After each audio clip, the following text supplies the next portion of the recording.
जय जगन्नाथ। पीएम किसान बा मोदी पैसा जो माने पाउछंती सेमान पई भलो कथा, जो माने पाउ नहिंती तांकर पकेइथिले ऑनलाइन ले किंबा सीसी थ्रो रे एंड रिजेक्ट हे जाइतिला लैंड प्रॉब्लम पई हो, लैंड रजिस्टर्ड हेनी बा फार्मर आईडी पई एमती प्रॉब्लम आस्तिला सेमान पई खुशी खबर जे वर्तमान पोर्टल रे आउथरे अपडेट होउची। डिटेल्स केमती करिवे देखंतु कहि दोची। पीएम किसान रो एटा ऑफिशियल वेबसाइट की जेबे एडी अछि अपडेट सेल्फ आउ सीएससी फार्मर माने निजे जे माने करचंती किंबा सीएससी थ्रो रे करचंती सेमान पई एटी ऑप्शन अछि। अपडेट मारला परे आपनकर आधार नंबर आ कैप्चा देले आपन डिटेल्स बारे आसीबो। देन राइट साइड आपन गोटे एक्शन रो ऑप्शन मिलिबो, जोटी क्लिक कला परे आपनकर मोबाइल नंबर सहित बाकी डिटेल्स मध्ये बाहरी आसीबो एंड आपन गोटे ओटीपी जीवो मोबाइल नंबर को।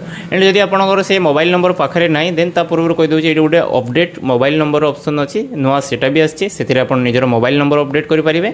पुराना नंबर जहार भी अछि नंबर वर्तमान मेसेज आसुन जते से माने भी जाई करि परिबे सेठी नंबर चेंज। देन ओटीपी देला परे जदि आपनकर लैंड रो प्रॉब्लम थिवो जेमति कि अंकर थिला फार्मर आईडी रजिस्ट्रेशन हेनी देन ऑटोमेटिकली तांको एग्री स्टॉक पोर्टल को नै गला रजिस्ट्रेशन करिया पई रिडायरेक्ट करके सेमती आपन भी जहाँ प्रॉब्लम थी से करेंगे। देन फाइनाली सबमिट करेंगे एंड आउ थे वेरिफिकेशन हम। वेरिफिकेशन सक्सेस है आपंकर जमी पीएम किसान पैसा समस्त आस वर्ष को 3 थर 2000 लेखाए सेमती आसो।